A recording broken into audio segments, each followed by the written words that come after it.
Greenfield glowed in shades of red, green, and gold. It was Christmas Eve, and the small town seemed like it had been pulled straight out of a postcard. Snow-covered rooftops, shop windows illuminated with elaborate decorations, and children playing in white, frosty heaps of cotton. The sound of Christmas carols danced through the air, escaping from the slightly open doors of stores. For many, it was the epitome of joy and family warmth. For Ethan Keller, however, it all seemed like a distant picture painted with colors he couldn't touch. He walked through the streets with his hands stuffed in the pockets of a worn-out coat, his head down to avoid the sympathetic glances from familiar faces. The coffee in his hand was just an excuse to keep his fingers warm. He felt neither its taste nor its heat. He stopped in front of a toy store, watching an electric train circle a model town filled with tiny houses and happy figurines. The emptiness inside him seemed to mock that perfect world. It was like this every year. Christmas brought to the surface everything he had lost. Claire, his wife, with whom he had vowed to build a strong home, and the twins Lucas and Maya, who filled his days with laughter and endless questions. He could almost hear their voices calling him to play or asking for help solving a chess puzzle. But those memories were like a sharp blade, cutting him from within. Years ago, alcohol had been his refuge. A glass of wine to relieve work stress. Then, a bottle to silence the demands and mistakes that piled up. Soon, the playful father and loving husband had been replaced by a man who preferred the silence and solitude of drunken nights. Claire had tried to save him. She had insisted, endured, and begged. Until one night, 4 years ago, she stopped trying. "I can't do this anymore," she had said, her voice as broken as the man standing before her. The next day, she left, taking the children and every trace of happiness he had ever known. Ethan tightened his grip on the strap of the backpack he carried, as if it were an anchor keeping him upright. This was his 4th Christmas since then, but the first he was spending sober. 4 years of battling addiction, facing his demons day after day. He was standing, but still broken. Claire had disappeared without leaving a trace, and Lucas and Maya had become memories that seemed to fade a little more each day. Yet, something inside him refused to give up.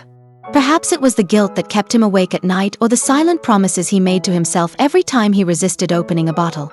Or perhaps it was hope, small and nearly invisible, but still alive. As the snow gently fell around him, Ethan looked up at the gray sky. He knew that if he wanted to free himself from the weight he carried, he had to do something extraordinary. Something that seemed impossible. Bring his family back together. Ethan returned to the small apartment he had called home since moving to Greenfield after Claire left. It was a modest space, but clean, a result of his new sober life. A bed pushed against the wall, a worn wooden table, and a shelf filled with books about recovery and chess were all part of the scene. In the corner, an old photo frame rested on a shelf. Inside it was the only picture of his family he still had the courage to keep. In the photo, Claire was smiling while Lucas and Maya, then 6 years old, competed for space in her arms. Ethan stood beside them, his expression relaxed and happy, the look of a man who believed life was in its right place. He picked up the frame carefully, as if touching it too firmly might shatter this last connection to his past. The first months after the separation were a blur. He barely remembered how he managed to go on. The days blended together, and the nights were filled with empty bottles scattered across the floor. Work was the first thing to go, followed by any remnants of dignity. Ethan became a ghost of himself, dragging through identical days, sustained only by alcohol and self-pity. But at some point, the pain became unbearable. He hit rock bottom one cold night when he woke up on the kitchen floor with his head throbbing and his mouth as dry as paper. Around him were shards of glass and the sour smell of old drink, a scene of yet another failure. He crawled to the bathroom and looked at himself in the mirror, barely recognizing the man staring back. The reflection was of someone with empty eyes and an aged face. It was in that moment he made the decision. Not for himself, but for Claire, Lucas, and Maya. Even if they never accepted him back, he knew he had to become someone they could respect again. The road to sobriety was a constant battle, but he fought each war with the same determination he had once taught his children in chess. Think several moves ahead, even when it seemed like there was no way out. Now, 4 years later, he stood sober but still without answers. Claire had left no contact information, and he had no idea where she was. His searches through social media and public records yielded nothing. Time had passed, and Ethan feared his children might no longer recognize him. Neither his face nor his heart. Setting the frame aside, he grabbed a notebook and pen from the table. Lucas and Maya, he wrote at the top of the page. Then he stared at the words, trying to decide what to say. After several minutes of silence, he began drafting a message he planned to post in local newspapers. Lucas and Maya, if you're reading this, please know that Dad is sober now. I love you more than anything and dream of seeing you again. Please reach out. Ethan paused, rereading every word. It was simple, direct, and said everything he needed to. When he finished, he felt the weight of a small hope settle alongside the emptiness in his chest. It was a tiny step but an important move in his game of redemption. The next day, he published the message in every local and regional newspaper he could find. The process consumed most of his savings, but he didn't care. That night, as snow blanketed Greenfield in a white shroud, Ethan lay down with something resembling optimism for the first time in years. The days that followed tested his patience and resilience. Ethan waited anxiously for any response to his message. Every morning, he rushed to check his mailbox or phone, knowing the odds were slim. Despite the emptiness that silence brought, he clung to one simple idea. He had planted a seed and needed to give it time to grow. As winter continued, Greenfield seemed livelier than ever. The Christmas festivities gave way to New Year celebrations, but Ethan remained on the sidelines, watching from afar. His focus was elsewhere. He spent his nights revisiting everything he remembered about his children. Lucas was the more competitive of the two, always determined to win, yet generous enough to help Maya when she struggled. Maya, on the other hand, was more introspective but possessed a brilliant creativity in chess that often caught opponents off guard. Ethan vividly recalled teaching them to play chess.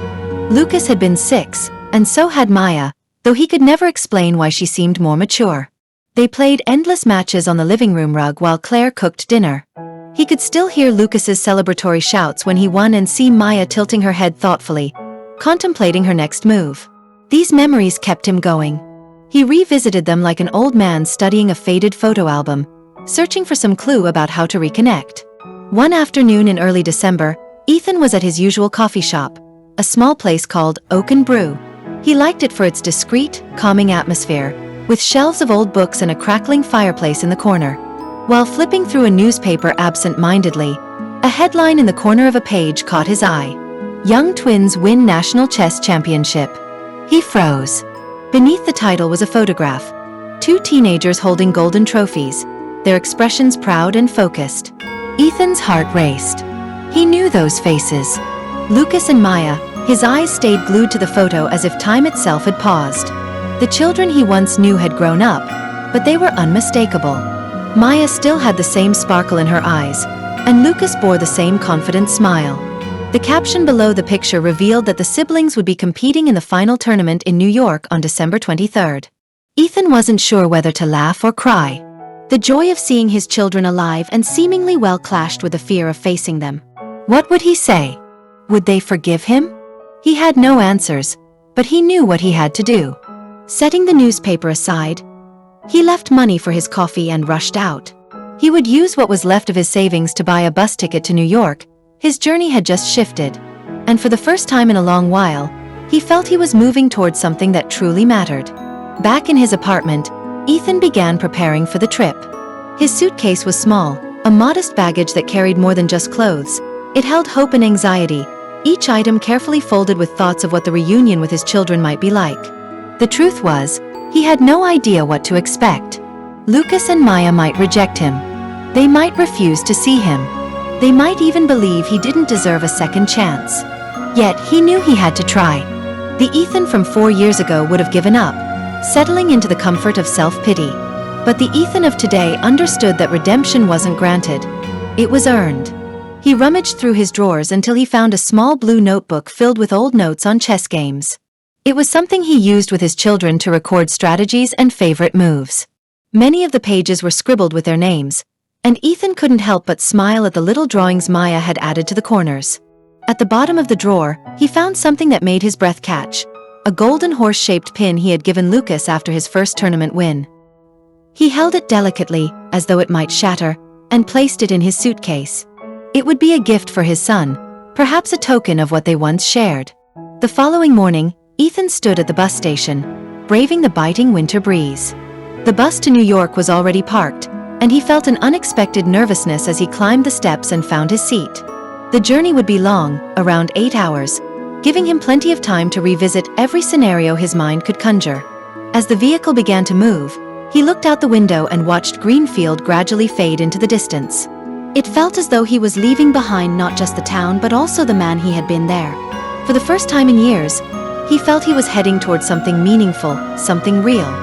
The gentle sway of the bus eventually lulled Ethan to sleep. In his dreams, he saw Claire, Lucas, and Maya gathered around a chessboard.